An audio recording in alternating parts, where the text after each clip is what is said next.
Bem, aqui quem fala é o Lucas e nós estamos aqui em mais um vídeo. E depois de anos e muito tempo sem gravar, agora a gente vai gravar nossos estudos. E nós estamos aqui num vídeo ótimo de renda fixa de um canal incrível. O nome do canal é... não sei, vai ficar sem saber o nome do canal. Mas é um canal muito bom, que eu até recomendo esses vídeos. E a gente vai estudar junto, né, obviamente. Inclusive, cadê a caneta? Tá nem aqui, que já volto. Tá bom.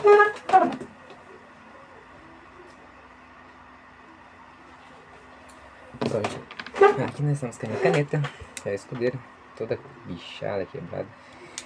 E eu não vou gravar só vídeo de investimento, mas também vou gravar vídeo fazendo questão. Você deve estar ouvindo um som muito alto. Vou deixar aqui, ó, a câmerazinha enquanto eu estudo aqui com a gente. Pronto. Vai deixar um clima mais ameno para estudo. Vamos começar.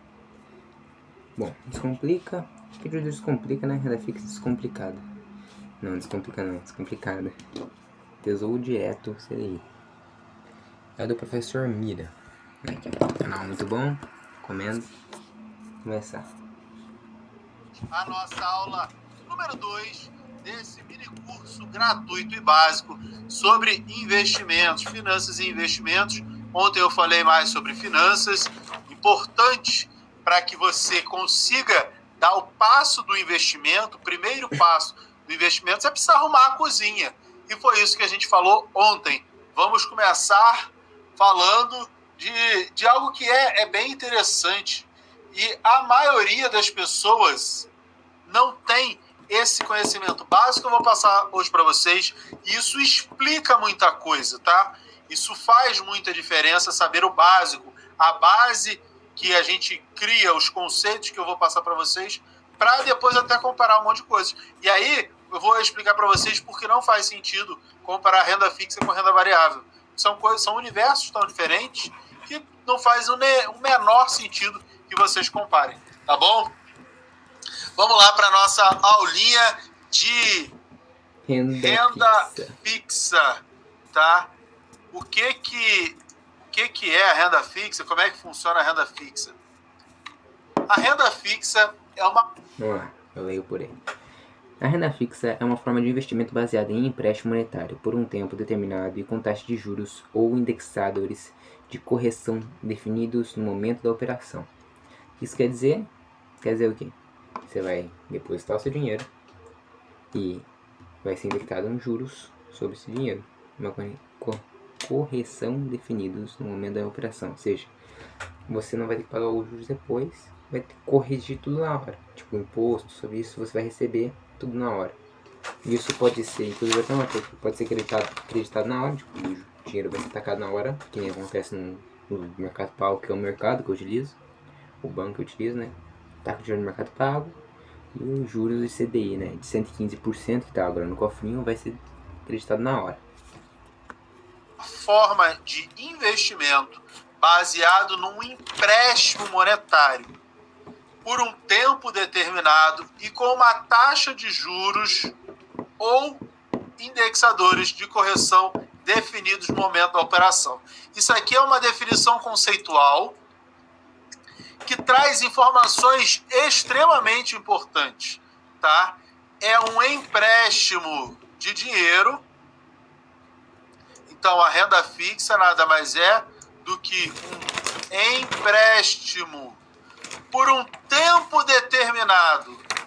O que significa isso? Se tem um tempo determinado, você está emprestando dinheiro a alguém ou alguma instituição por um prazo determinado. Então, obrigatoriamente tem vencimento. A dívida não é eterna. Você quer receber o seu dinheiro de volta em algum momento, porque senão não é empréstimo, é doação. Você deu dinheiro para outra pessoa e acabou. Por isso que tem tempo determinado, tem vencimento, tá? Esse dinheiro, você emprestou R$1.000, você vai receber R$1.000 de volta? Não. Esse dinheiro, ele tem uma correção. Ele vai ser corrigido. E com isso, com essa correção, ele vai aumentar. Tá bom. É tipo cobrar pra emprestar, né? Você chega lá e empresta milão pro cara e fala assim, ó. Se até o final desse mês você não pagar, você vai pagar R$15 de juros. Inclusive, eu já estudei essa parte aqui, agora que eu tô vendo. Mas eu pulei uma folha, então eu achei que tava no início ainda. Então eu vou ter que colar a página pra não me perder, que nem acabei de acontecer comigo aqui. Vou tirar um vídeo enquanto eu faço isso. Mira, como eu sei o quanto ele vai aumentar? Ele tem uma taxa de juro ou um indexador para essa correção definidos. E eles são definidos quando? No momento do investimento. Então, na hora que você faz o investimento, você sabe que você está emprestando dinheiro para alguém por um prazo determinado e por uma correção, uma taxa acordada no momento que você faz o investimento. Essa é a grande diferença da renda fixa para a renda variável, para a Bolsa de Valores, porque lá na Bolsa de Valores você não sabe quanto vai ser o seu retorno, você não sabe, na verdade não tem prazo de vencimento, tá? Tem essas características diferentes. Sempre que você for fazer um investimento, você tem que se atentar a esses detalhes. Então, toda renda fixa é um empréstimo que tem obrigatoriamente que ter essas características. Você tem que saber essas características, tá? Para ficar mais claro, vamos ilustrar essa relação de empréstimo e por que ela existe. Porque assim vocês criam um conceito importante, até para entender se é seguro, se não é seguro, quando vale a pena e quando não vale a pena. A gente tem sempre nessa relação de empréstimo uma possibilidade desse empréstimo ser pessoal. E aí eu tenho dois agentes. O poupador, que a gente chama na literatura de agente superavitário, que é aquela galera que tem grana, tá com grana no bolso, bufunfa, tá sobrando, esse aí é o tal do superavitário, tá sobrando. Do outro lado, eu tenho o tomador, que é o que tá quebrado, tá precisando de grana, tá ali como agente deficitário, ele tá precisando de grana. Essa é a relação que a gente tem com uma pessoa que tem grana, outra que não tem. Quem tem vai emprestar para quem não tem e quem não tem vai pagar juros para quem tem. Basicamente é assim. Só que nessa relação... Bom, agora foi basicamente aquele exemplo que eu tinha dado. Que é literalmente um empréstimo pessoa a pessoa. Não tem nenhum meio que intervém nisso, não tem um contrato, como até mesmo é dito. Limitações, sem avaliação de risco. Como é você e o outro cara, você não pode avaliar se ele vai ou não pagar. Normalmente temos, por exemplo, algumas pessoas ainda podem falar assim, agiota, essas coisas, o cara vai cobrar. Mas simplesmente você pode sumir e o agiota nunca vai te achar. Então realmente tem uma coisa de risco ainda. E sem contrato prévio, ou seja, supondo que você emprestou, sei lá, 10 mil pro cara, o cara não pagou. Se você não tem um contrato, você não pode provar isso. Não tem assinatura dele, não tem nenhum papel que pode provar isso. Ou seja, se você for entrar na justiça, simplesmente os caras podem te falar assim, foda-se, nada vai acontecer porque não pode provar. É isso. Ele vai falar isso de um jeito bem mais inteligente. Inclusive, é bom eu falar um negócio que eles têm um curso muito bom. Eu não ouvi, eu não paguei ainda, RS. Porém, dependendo de como ela for, eu posso pagar o curso também. Só que aí, né, grana é dinheiro, né? Mas depois a gente vê isso. Onde eu tenho um empréstimo pessoal, o que é um empréstimo pessoal? Eu estou emprestando para, sei lá, para o Leonardo, meu irmão, ou para o Heitor, meu irmão. Qual o problema quando a gente faz um empréstimo diretamente, pessoal, diretamente para uma pessoa? Você tem limitações na avaliação de risco, você não tem um contrato prévio, porque você empresta dinheiro para o cunhado, para o irmão, você não vai fazer um contrato. A avaliação de risco, tudo bem, você conhece seu irmão, conhece o cunhado, mas se você for emprestar para uma pessoa que não seja tão próxima, como é que você vai avaliar o risco? E o que é o risco? É o risco de calote. Nessa relação direta, a gente está falando de risco de crédito. O risco de crédito é o risco de calote. É o risco de você não receber o dinheiro que você emprestou. Basicamente, esse é o risco que a gente está falando. tá? Esse é o risco que a gente tem quando a gente faz essa relação direta e pessoal, tá? Você vai fazer o quê? Um empréstimo de um para o outro. Esse outro vai fazer o quê? A devolução de juros mais a grana que você emprestou. Então é o quê? Juros mais o dinheiro original, que é o principal. A gente chama de principal, que é o valor original. Disso vai ser acrescido juros. Porque senão você deixava o dinheiro embaixo do colchão, né? E aí que você vai emprestar o dinheiro para alguém, correr o risco de tomar um calote, de perder esse dinheiro, se você não vai receber uns juros. Então, melhor você deixar embaixo do colchão se você não vai ganhar nada com isso. Por isso que essa relação está envolvendo o dinheiro que você colocou mais os juros. Tá? Só que essa relação desse empréstimo pessoal, isso é o que existia antigamente, antes de existirem os bancos. E é o que mais ou menos existe hoje, quando a gente fala de peer-to-peer lending, que é algo que eu não gosto. Não gosto, não recomendo, e eu vou explicar para vocês por quê. Tá? Porque a gente tem, nas operações de renda fixa, uma estrutura. O que normalmente a gente tem nas operações de renda fixa é esse tipo de estrutura que eu vou mostrar para vocês. E por isso que ela é uma relação segura. E por isso que eu não gosto de empréstimos diretos como peer-to-peer lending, que várias empresas aí oferecem, eu acho que não vale a pena. Por quê?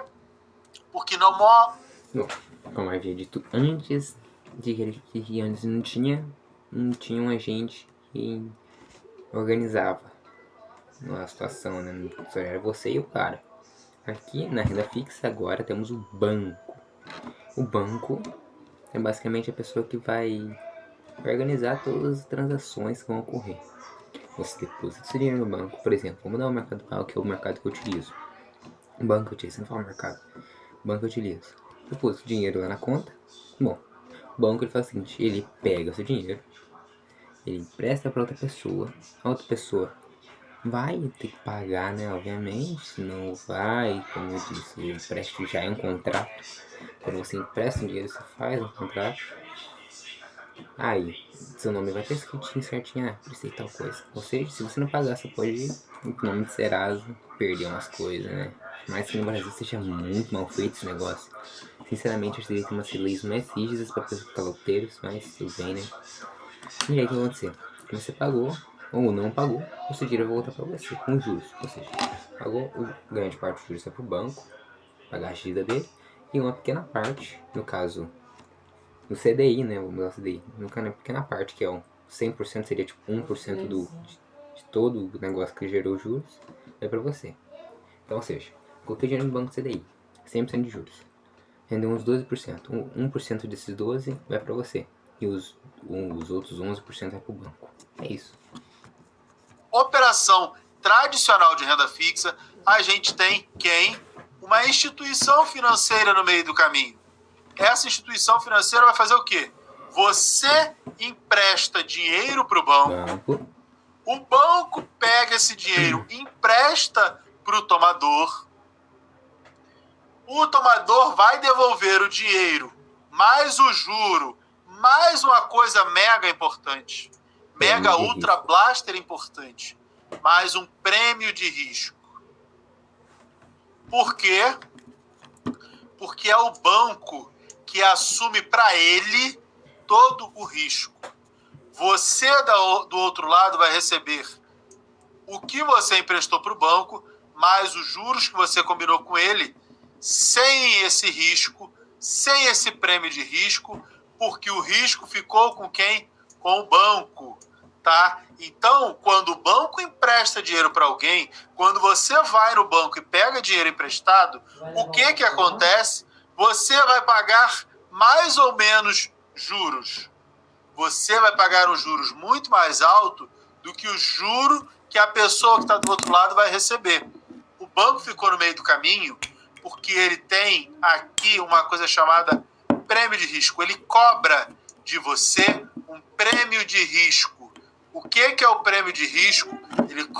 Ele cobra um valor a mais pelo risco de calote que ele tem ao emprestar o dinheiro para você, tomador, você que não tem a grana, quando for pegar dinheiro no banco, você está pagando o dinheiro que você pegou, o juro que você tem que remunerar ao banco. Com esses juros, o banco vai fazer o quê? Ele vai pagar o juro lá do poupador, mais os seus custos operacionais. Além disso, o banco também vai colocar uma taxa que é chamada de prêmio de risco. Por que que o banco vai fazer isso? Porque se você não pagar, o banco mesmo assim vai pegar a grana e vai pagar para o agente superavitário. Se você paga ou não, para esse cara aqui é completamente indiferente. Ele nem sabe que o tomador, ele de repente vira caloteiro, não paga, o banco não comunica. Você não sabe, eu botei o dinheiro lá num título do banco, num título bancário, quem pegou aquele dinheiro, se ele pagou ou não, eu não faço ideia, não sei nem quem recebeu esse dinheiro. Eu só sei que eu vou receber meu dinheiro de volta e com juros e beleza. Então, esse cara aqui não sabe, porque o banco assume para ele todo o risco da inadimplência. Porém, por mais que seja uma renda muito segura, como foi descrito aí, mesmo que o cara não pague, o cara pode, sei lá, emprestou 1 milhão, não pagou um centavo, ainda ele vai devolver. Então é uma renda segura. Porém, caso o banco fale, ele não vai te pagar, né? É perigoso até ele levar junto toda essa grana, que já aconteceu outras vezes no Brasil. Por mais que seja uma renda muito segura, não é zero risco, né? Obviamente. Tudo que você vai fazer tem um risco, por mais que seja baixo ou alto. Tipo, sair de casa tem um risco de você morrer atropelado, então é qualquer coisa. E por que que o banco faz isso? Porque ele cobra um prêmio de risco para isso. Então o banco cobra mais caro pelo risco do calote. E aí, pensa comigo, aquela pessoa que está desempregada, o risco dela deixar de pagar o empréstimo que ela fez com o banco é maior ou menor do que aquela pessoa que tem um trabalho CLT? Vocês estão colocando aí que o risco é maior. Exatamente.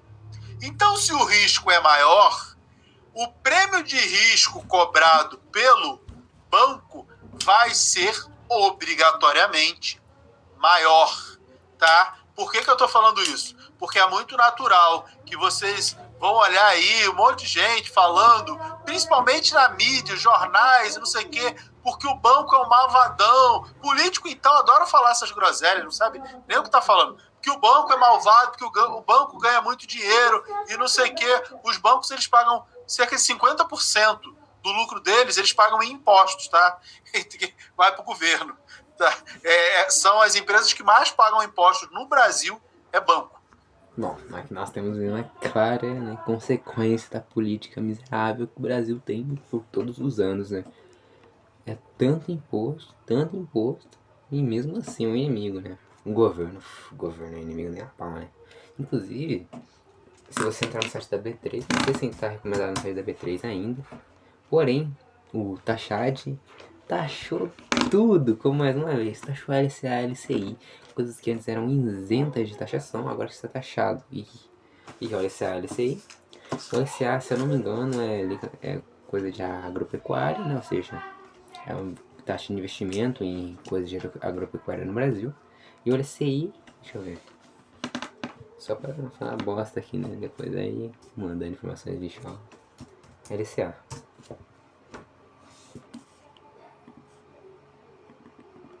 Vamos fingir que, né, esse PC não é o mais lerdo do mundo. Letra de crédito do agronegócio. Como eu disse, agronegócio significa o quê? Letra de crédito do agronegócio. São carteiras de investimento. Pode ser, tipo, comparando aqui numa versão meio suja, com ações, né, que a galera mais conhece. E é uma renda variável. Porém, é uma forma de investimento. Você investir no mercado brasileiro. Só que ele taxa isso. O que acontece quando a pessoa taxa uma coisa, desincentiva. É tipo, eu quero que você compre essa banana. Então, para comprar essa banana, eu vou cobrar 200 conto. Não dá pra comprar uma banana valendo 200 conto o quilo. Você tá desincentivando o mercado girar. Se o mercado não gira, a economia para. E aí, o que acontece com os preços? Vai lá em cima, né? É isso que vai acontecer no futuro aí. Porque ele não só achou LCI, LCA, como criou também uma renda única, tipo, um imposto único em todos os investimentos que existem. Tem imposto em tudo. E é 17, desgraçado, o cara quebraram minha caneta, mano. Nossa. Agora tem uma linha única de taxação. Taxação. Taxação? Ah, sei lá, não fala isso aí. Uma vista única de 17,5% em todos os investimentos. Antes era dividido. Se você investir até 1 milhão, ou se investir até 550 mil, você pagava uma certa coisa. Se você investia mais, pagava mais. Agora não. Agora, quem investe muito, quem coloca muito dinheiro aí, paga mais imposto. Quem coloca pouco, paga mais imposto. Esse cara é um gênio. Esse cara é muito inteligente. É muito QI, gente. Meu Deus do céu. Quem fica rico, quem é rico fica mais rico, quem é pobre fica mais pobre. Brasil é bom demais. Tá? Porque todo mundo acha que o banco ganha dinheiro fácil.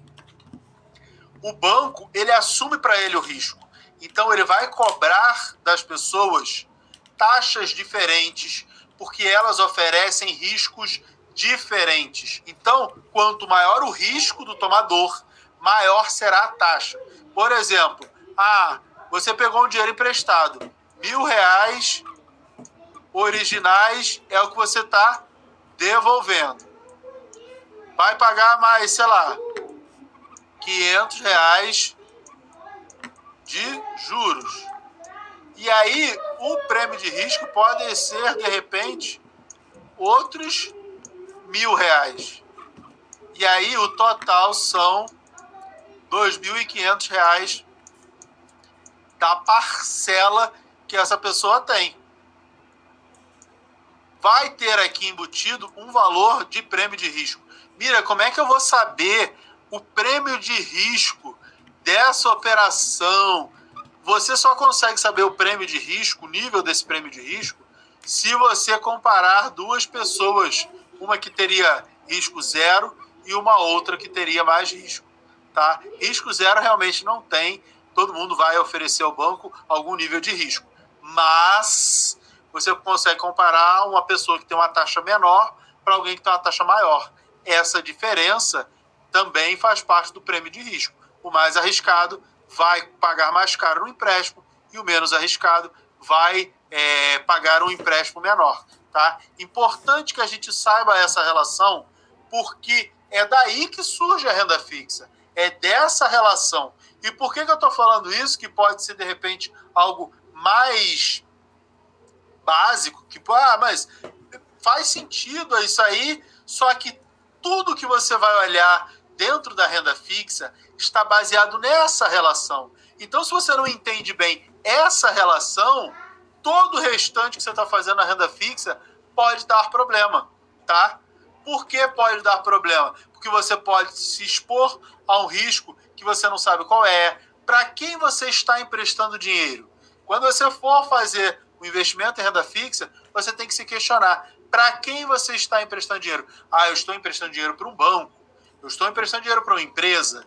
Qual a garantia que você tem nesse empréstimo que você está fazendo à instituição? Tá? Porque a renda fixa, diferente da renda variável, qual o risco da renda fixa? Se tudo der errado na renda fixa, por exemplo, se você emprestou dinheiro para o banco e o banco quebra, o que acontece com o seu dinheiro? Você perde tudo. Na renda fixa não tem essa de eu recebi metade, o banco quebrou, mas ele me pagou metade. Não, quando dá errado, você perde absolutamente tudo que você colocou. Como eu disse, realmente, quando o banco quebra, ainda há risco de você perder tudo. Caso um banco quebra, já perde tudo, ou seja, ainda tem risco. Não tem um meio termo. Ou você não perde nada, ou você perde tudo. Tá? Não tem esse meio termo. Por isso que você tem que ter cuidado aonde você está colocando seu dinheiro. Mas eu já vou falar daqui a pouco desses títulos que existem na renda fixa, as garantias, o que é mais seguro, onde fica mais fácil para a gente colocar o nosso dinheiro, tá? Já vou falar sobre isso daqui a pouco. Qual a vantagem ou quais são as vantagens Desse modelo, o banco assume o risco do calote e ele consegue fazer uma avaliação profissional desse risco de calote, coisa que você não consegue. Ah, mas tem a empresa lá, várias empresas fazem peer-to-peer lending, que é esse empréstimo direto, né? E aí diz assim, não, você vai receber mais. Mas você está assumindo o risco de calote e eles não falam. Ah, mas tem várias ferramentas de análise. Isso o banco, com bilhões de dinheiros para investir, com advogados, com tudo na justiça, para conseguir reaver, não consegue. Agora, você acha que você emprestando dinheiro diretamente para um terceiro, você vai conseguir reaver? Não existe essa questão, a análise de crédito.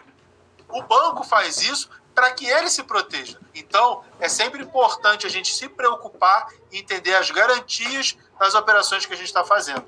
O banco ele tem uma outra vantagem gigantesca, que é isso aqui, ó. Pulverização de risco. Porque o banco não empresta dinheiro para uma pessoa. Ele empresta dinheiro para dezenas de milhões de pessoas. E aí ele dilui esse risco do calote.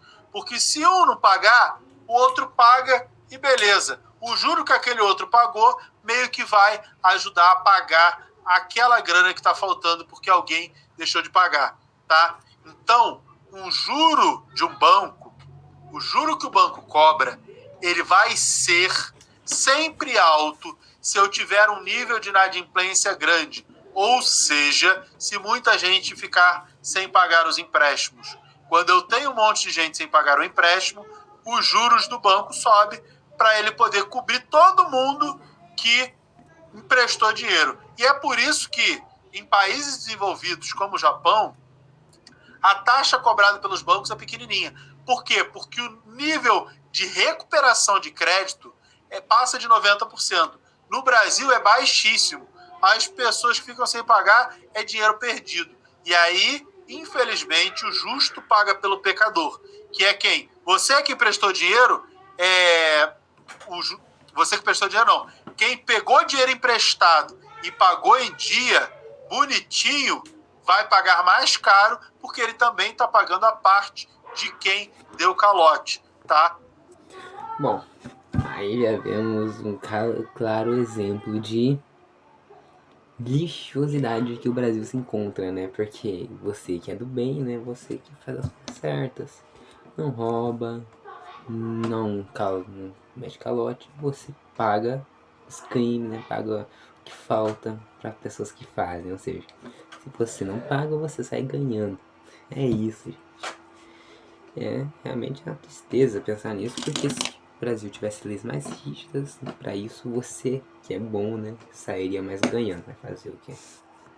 Por isso que no Brasil, para a gente mudar a taxa de juros cobrada pelos bancos, a gente tem que mudar a legislação. Porque no Brasil, o Brasil gosta de premiar o caloteiro. Vocês já perceberam isso? Mira, mas por que premiar o caloteiro? Se você fica sem pagar, depois de 5 anos, o nome sai dos sistemas de crédito, lá de proteção ao crédito, Serasa, SPC, por Código de Defesa do Consumidor. O cara que não pagou, depois de 5 anos, o nome dele sai de lá, que beleza. Você que pagou, você não ganha bônus nenhum. Você não tem... Mira, mas tem as listas de bom pagador. Até hoje isso não deu nada. Não trouxe melhora para ninguém, tá? Para nada. Mas aquele que deixa de pagar, esse sim, esse é o bonitão. Coisa de político, né? Para poder ganhar voto e coisa e tal, e ficar sempre incentivando o endividamento da população. Mas o banco tem essa pulverização de risco e essa relação está baseada em tudo isso. Outra vantagem também é estímulo da concorrência e novos produtos, que é o que a gente tem nessa relação bancária, que quanto mais bancos a gente tiver, mais produtos, mais desenvolvido vai ser o sistema. Vamos voltar então a falar dos investimentos em renda fixa. Quais as características dos investimentos de renda fixa? Bom, eu parei aqui, né? Agora eu vou começar a aprender, né? Não vou ficar revisando o conteúdo.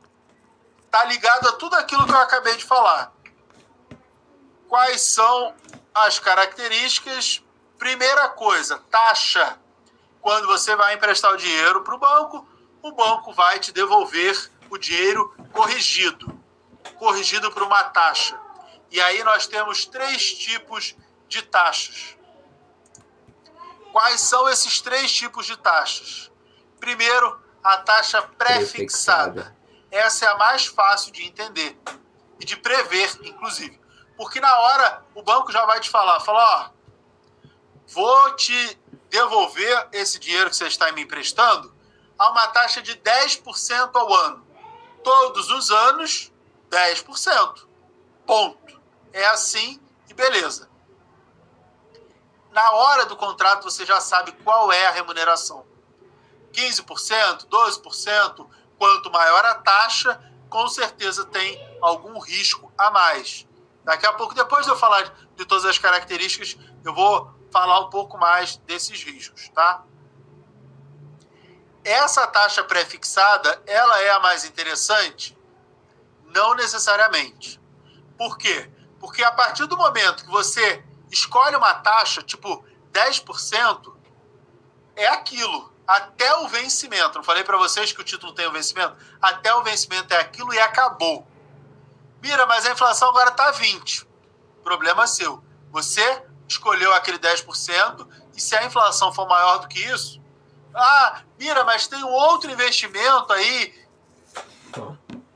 Isso aqui que ele quis dizer. Se a inflação tá 20% e o seu investimento tá 10%, vamos supor que você colocou 100 reais. Depois não tá complicado quando você mexe com 2 números, mas vamos lá, 100 reais. Depois de um ano, tá 110. Só que, menos 20% desses 110 vai ser de inflação, ou seja, seu dinheiro ele vai continuar com o mesmo valor, tirando esses 20%. E vai diminuir, né? Seu dinheiro vai valer menos, ou seja, sair no prejuízo, não dá nada. Talvez se você ache, claro, deixar o dinheiro debaixo do colchão, seria 20% no talo direto. Só que, né? Só que é aquele negócio, você poderia ter investido em outra carteira, que teria um pouquinho mais de risco, mas talvez um juros de 28%, e você pelo menos ia sair no lucro. Que rende um X% do não sei o que lá, que está pagando 30%. Problema seu. Você escolheu aqueles 10%. Isso é a taxa pré-fixada. Mira, então a taxa pré-fixada ela é ruim, ela é horrível. Não. Já pensou se a inflação estiver 3% e você está lá com a taxa de 10%? Nossa, muito melhor, né? 3 vezes mais do que 3 vezes o valor da inflação. Ou se aquele outro investimento lá, XPTO, Y percentual de alguma coisa, está pagando 5%. Você está com a taxa que é 10%, então é beleza, é bacana, tá? Então, a taxa pré-fixada, você já conhece exatamente o valor dela. Mira, como é que calcula, faz os cálculos, tudo? Próxima aula é de matemática financeira e no final dessa aula tem planilha para ver o que é melhor do que o que, tá? Mas a ideia da pré-fixada é essa. A gente tem a pós-fixada. O que é a taxa pós-fixada? Ela é um percentual de algum indicador.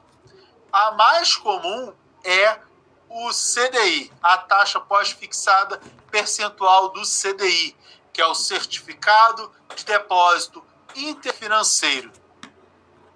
Bom anotar essa aí, até anotar. CDI, Certificado de Depósito. Qual que é? Esse CDI, você vai investir no CDI, que é o Certificado de Depósito Interfinanceiro. Certificado de Depósito Interfinanceiro.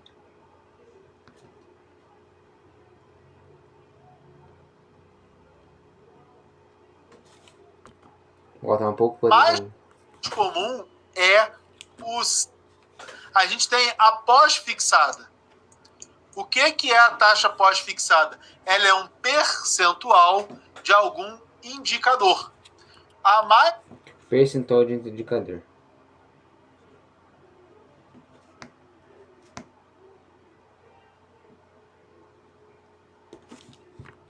Comum CDI, a taxa pós-fixada percentual do CDI, que é o Certificado de Depósito Interfinanceiro. Esse CDI, você vai investir na renda fixa para ganhar um percentual dele.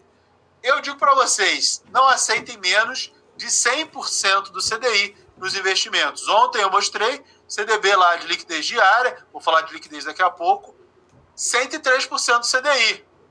Beleza. Menos do que 100% do CDI não faz nenhum sentido você receber, tá? É sempre 100% do CDI ou mais. E aí é um percentual do CDI. Mira, quanto é que vai dar isso? Depende de quanto vai ser o CDI. Como é que eu vou saber o CDI? Realmente, a gente não tem como saber o futuro do CDI, tá? Tá, deixa eu dar uma pequena explicação. Não sei se você vai falar depois, mas eu já sei disso aí.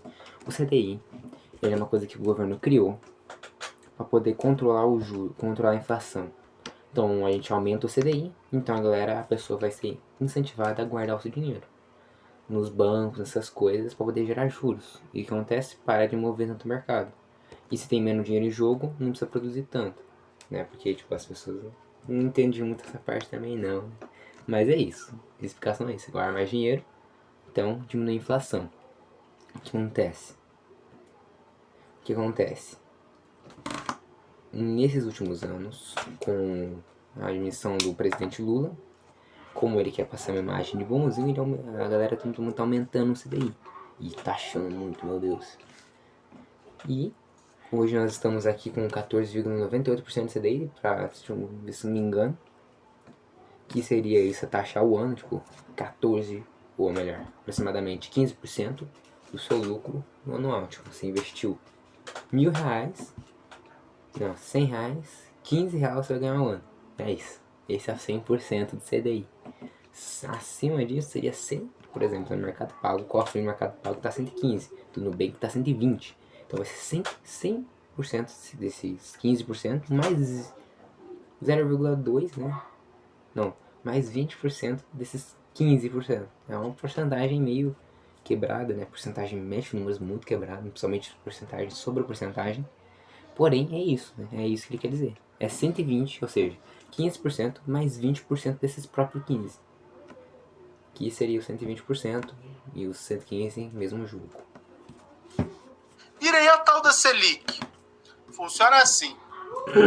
Existe a taxa básica de juros no Brasil. Ela é definida pelo Comitê de Política Monetária lá do Banco Central. Eles estabelecem qual é a taxa básica de juros e ela é a referência, o padrão para todo tipo de investimento, de empréstimo, de tudo, tá? Por quê? Ah não, confundi. Essa é a Selic. Essa Selic aí que a galera usa para poder controlar a inflação. O CDI é só outra coisa. Porque se ela aumenta, o banco vai te pagar mais nos seus investimentos.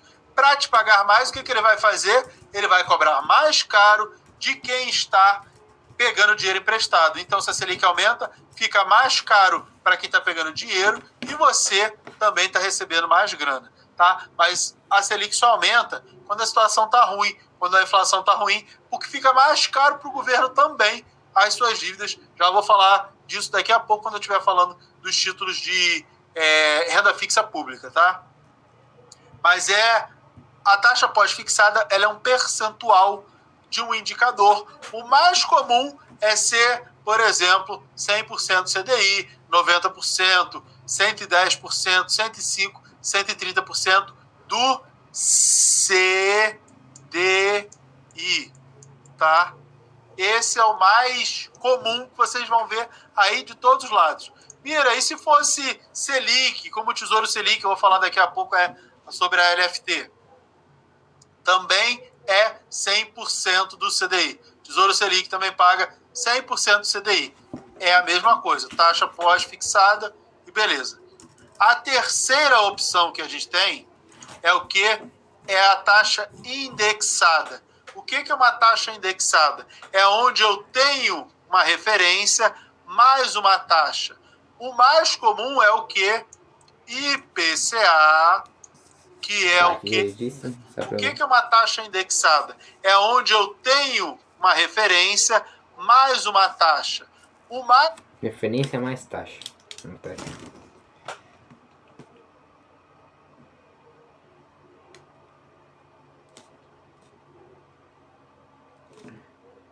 Mais comum. Também é importante anotar. Mais comum é o quê? IPCA, que é o quê? É a inflação oficial medida pelo IBGE, mais uma taxa. Isso aqui é indexado. É indexado ao quê? Indexado ao IPCA.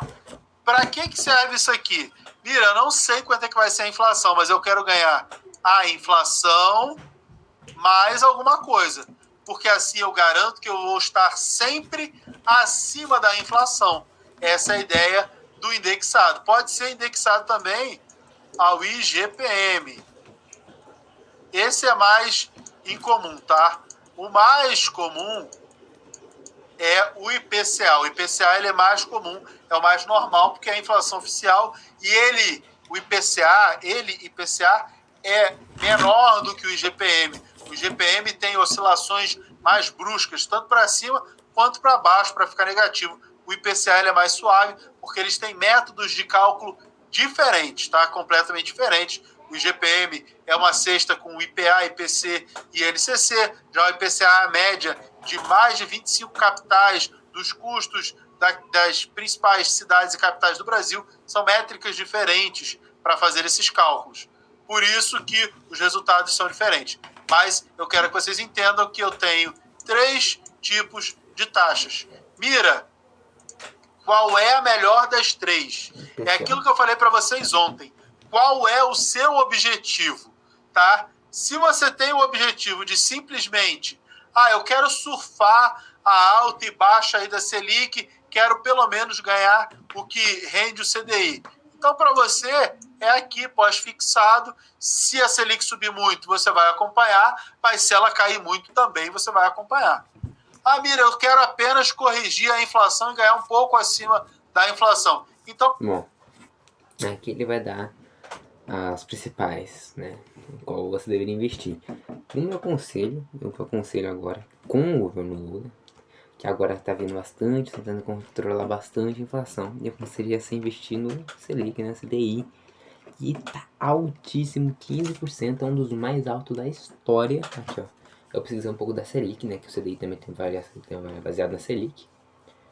Aqui, ó, um dos mais altos da história do Brasil. Deixa eu ver. Vamos ver a imagem aqui. Mas teve um momento que foi mais alto ainda que isso. Sei que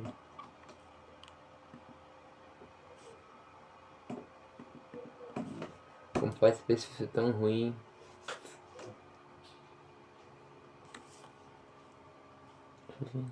O governo do Bolsonaro caiu muito, hein? A Selic foi lá pra baixão. A evolução da taxa Selic já chegou até 28,5%. Caraca. Realmente, né? Cresceu muito em alguns tempos, né? Uns anos aí. Porém, ainda tá compensando muito investir na Selic. Porque a Selic tá alta. Então, provavelmente no futuro, eu aconselharia, né? Se caso trocar um governo ou simplesmente a inflação dar uma controlada, que provavelmente vai acontecer, né? Porque tá muito alta. Então, na base de 2026, assim, mais ou menos na metade do ano ela vai cair. E aí, tá na hora de trocar de renda. Que pode ser indo para indexada, mas a indexada, como a inflação já vai estar controlada, não vai importar tanto. Talvez uma pré-fixada seria uma ótima. Isso são renda fixa, né? Porém, logo no futuro as aulas vão dar a renda variável, que vai ser um ótimo maneira de investimento, principalmente se você souber como investir, né? Porque tem empresas aí que não vão cair nem fudendo, né? Que tal da Petrobras do Brasil, né? Também temos economias estrangeiras, como a própria dos Estados Unidos, que essa sim tá potente, né, meu filho? Para você é um indexado. Você vai pegar um IPCA, mais alguma coisa, e tá bom. Garante ali que você sempre vai estar acima da inflação, mais aquela taxa que vai te dar justamente esse extra além da inflação. Por isso que eu digo, 14% hoje é uma taxa bacana. 15% é uma taxa maravilhosa, pré-fixada. Por quê? Porque a gente tem uma expectativa que a Selic suba e depois caia. Mira, por que ela vai fazer isso? Porque é sempre assim. Ela sobe ao nível de que segura a inflação e aí ela aperta tanto que aí o crescimento econômico do país fica prejudicado, só que a inflação cai e a partir daí não tem mais necessidade de ter uma Selic tão alta e aí ela cai. Por isso que nesse movimento aqui de Selic é interessante pegar taxas pré-fixadas. E a gente está nesse momento, tá? Mais ou menos. A Selic deve chegar a 13,25 ou um pouco mais ao ano, mas lá para o ano que vem ela já...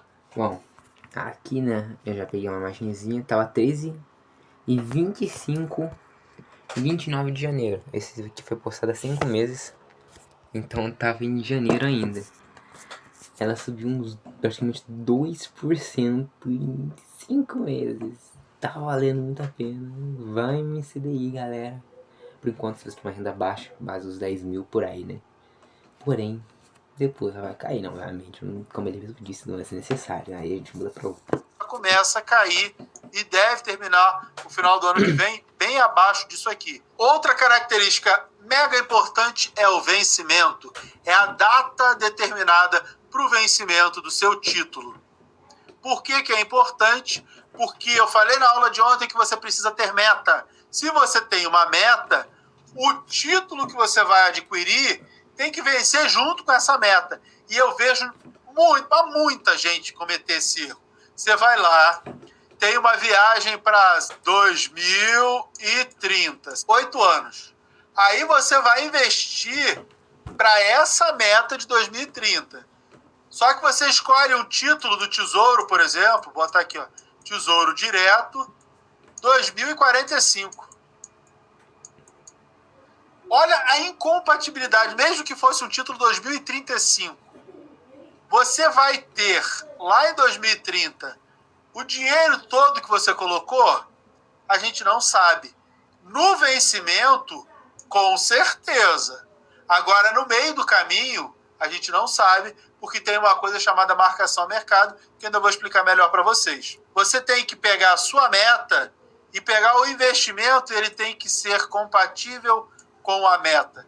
Então, você só vai investir em renda fixa se você tem uma meta e essa meta vai casar com o vencimento que você está fazendo para essa renda fixa. Aí beleza, aí vai casar tudo bonitinho, não tem estresse, não tem como dar errado, vai ficar tudo bacana. Você escolheu ali o investimento, ele vai vencer junto com a sua meta. Quando você tiver que realizar a meta, o dinheiro vai cair. Por que o dinheiro vai cair? Vai cair na sua conta. Na renda fixa, quando chega o vencimento, o que o banco ou a corretora fazem? Eles pegam esse dinheiro e depositam na sua conta. O dinheiro é seu, o título venceu, o dinheiro volta para sua conta. Se você vai reinvestir ou vai usar, é com você. Mas obrigatoriamente o dinheiro tem que voltar para a sua conta, porque esse dinheiro é seu. Essa é a importância do vencimento. É você atrelar a sua meta ao vencimento do título. E aí, bacana, tá show de bola. Você consegue ter aí toda a tranquilidade do seu investimento. Liquidez. A maioria dos produtos tem liquidez só no vencimento. Bom, como eu quero dizer, liquidez é o quê? Líquido. Vamos supor que você ganha um salário líquido de 1.500. Você está recebendo 1.500 no mês. E é isso aí. Vai cair na sua conta. Supondo que você recebe mais, até porque o salário mínimo é 1.500. Eu não conheço muito bem disso, mas que eu recebo. Porém, vamos supor que você tem um salário de 2.000, só que com o INSS, com juros, né? Agora, não sei se ainda já tá caindo, né? Imposto de renda, você vai ficar só com 1.700. Ou seja, seu líquido é 1.700, então é o que você recebe. Basicamente é isso. Como eu disse, só no vencimento. Então você faz um contrato. Liquidez no vencimento, a maioria. Então você investiu 10 mil, você vai tirar em 2030. Supondo que desses 10 mil, eles vão te pagar 50 mil daqui a 10 anos, né? 2050? Não, vamos falar 2035. Daqui a 10 anos, vai ganhar 40 mil. Então, o que ele quer dizer? Liquidez no vencimento. Então, os 10 mil tá parado. Você olha na conta, 10 mil ainda.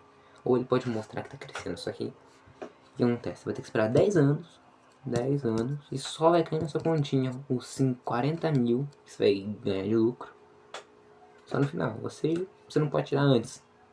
Que não acontece com liquidez diária, que é basicamente o mercado que eu uso, o mercado pago. Tem que usar ele de novo de exemplo. Que basicamente coloca o dinheiro, cai juros todo dia. Toma juros, toma juros, toma juros, toma. Diariamente. Não é todo dia, né? Porque tem o sábado, domingo, os feriados ainda que são retirados, então somente de 21 dias do mês. Porém, ainda compensa, né? Uma liquidez diária, mas depende também dos juros, do qual que você quer investir, se você não vai mexer no dinheiro. Só que uma grande vantagem na liquidez diária é você poder colocar o dinheiro. Então, tipo, você recebeu o seu dinheiro. Pronto, vamos supor que você recebeu R$1 de juros no dia. Ah, você fala assim, mas eu tô com 30 mil aqui sobrando. Tapa o dinheiro lá, rende um juros maior ainda. Se fosse liquidez só no vencimento, você tem uns 10 mil lá que investiu.